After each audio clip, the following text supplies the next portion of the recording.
Hello, Dark Zero here, and I heard you wanted to be a speedrunner. Here are 5 tips on how to get started. Tip number 1, pick a game. First, you need to ask yourself, how much time do I have?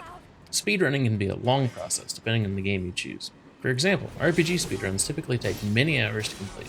Final Fantasy VII Remake takes around 6+ hours depending on your skill level, and any understanding of glitches needed. Action-oriented games, on the other hand, are much shorter and can be done in around an hour. For example, a good Resident Evil 3 Remake run would only take 50 to 55 minutes. You can get a good idea on these times by going to speedrun.com and checking out games that you are interested in. Bonus. Pick a game you like. In addition to time considerations, you should choose a game or game genre that you like. It is really tough to speedrun a game that you hate. I also recommend that you have played it casually at least once so you have a feel for the mechanics and gameplay. So I guess that's like a 3 for 1. Come on! Next time, take the fucking hit! Tip number 2. Tip number 2, pick a category. What category do you want to run?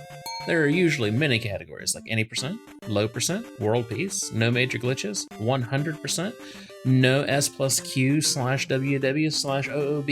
and many others. So what do they all mean?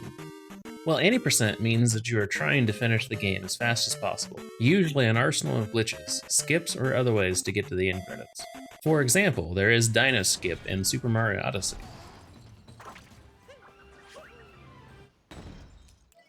Or the hammer jump in the Palace of Darkness and Link to the Past. Low percent means that you're trying to get to the end credits with as little of the game completed as possible, so only getting the items and/or money or experience absolutely needed in order to finish. A low percent inventory might look like this. Notice the empty inventory spots and lack of hearts? 100% means, well, 100% of the game must be completed.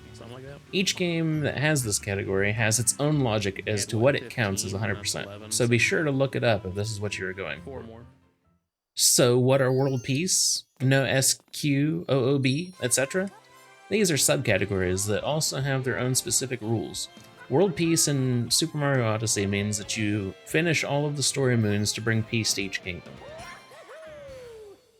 No SQOOB is usually tacked on to certain categories to limit what can be done in a run. No SQOOB means no save and quit / out of bounds. So you can't do anything by saving and resetting to go back to Link's house to save time, getting back to another area, or clip through a wall to skip a section. These categories and more can also be found on speedrun.com. Each category has its merits. Depends on what kind of speedrunner you want to become. And back to my previous tip, the category matters for time as well. Any percent is usually your fastest run, while 100% and low percent are typically your longest. Especially low percent. While you are avoiding a full inventory and/or money and experience, sometimes you have to get creative on how you get around certain obstacles, and it can be time consuming. For example, Twilight's Princess low percent is a 24-hour speedrun. Tip number 3. Tip number 3. Find other people that also speedrun your game. Talking to other people about your game is the best way to learn, whether you're just starting out or wanting to improve your current PB. This can be easy or hard depending on how popular your chosen game is. The best place to start is speedrun.com. This seems to be a reoccurring website. This website is not only a place to send in your times for your runs, it is also your best resource for finding your categories and prospective game, as well as people that run your game, and in a lot of cases, a Discord. There are also resource links directly in the game's category page, although not always, as some games just don't have much of a following. Then there is Twitch and YouTube, where you can find tutorials and other runners that you can watch and/or chat with. This is a good way to learn new strats. Many runners have their own way to do certain strategies, or do things completely differently. Like in Odyssey, you only need 124 moons to get to the credits and complete any percent, but there are 880 unique moons and several route choices. Some routes are faster than others and some moons are way out of the way. But there are some routes that are pretty close in time, and it wouldn't really matter which one you chose unless you was going for world record. Speaking of Twitch and YouTube, did you know that not only do I have a YouTube channel, This one right here, in which you should totally like this video, subscribe to this channel, and hit that bell for future video notifications. I also have a Twitch channel at twitch.tv/darkrain0, where we play a lot of retro games, mostly casually, and currently run Super Mario Odyssey and A Link to the Past. I stream Monday, Wednesday, and Fridays, 6 p.m. to 9 p.m. Eastern. We must crush them thoroughly. Tip number 4. Without hesitation or Tip number 4, don't go for world record right away. There is nothing wrong with wanting the world record. In fact, it is a good end goal.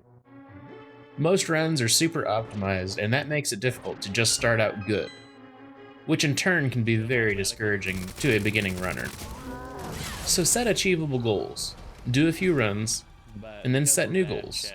There's nothing wrong with setting an hour-and-a-half goal for a game that has a 49-minute world record.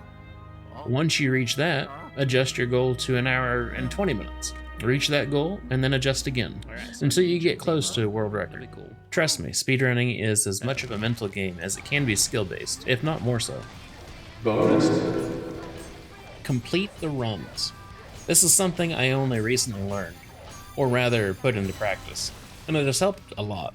By completing your runs, you're able to see and practice the whole game. Otherwise, you'll be pretty good at the beginning part of the game, but not so much by the end game. You also never know how it'll turn out. You might be losing time at the very beginning, but you could make up that time toward the end and still PB.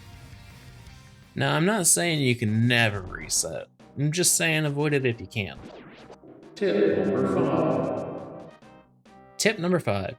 Record and rewatch your runs. Now, for the most part, this sounds like a no-brainer. But not everyone who speedruns records their games. They just do it for fun, which is still a great way to get started.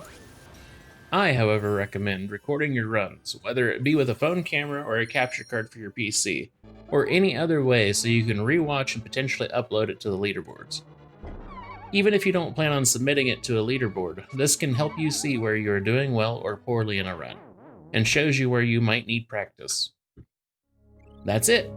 Those are my top tips to start speedrunning.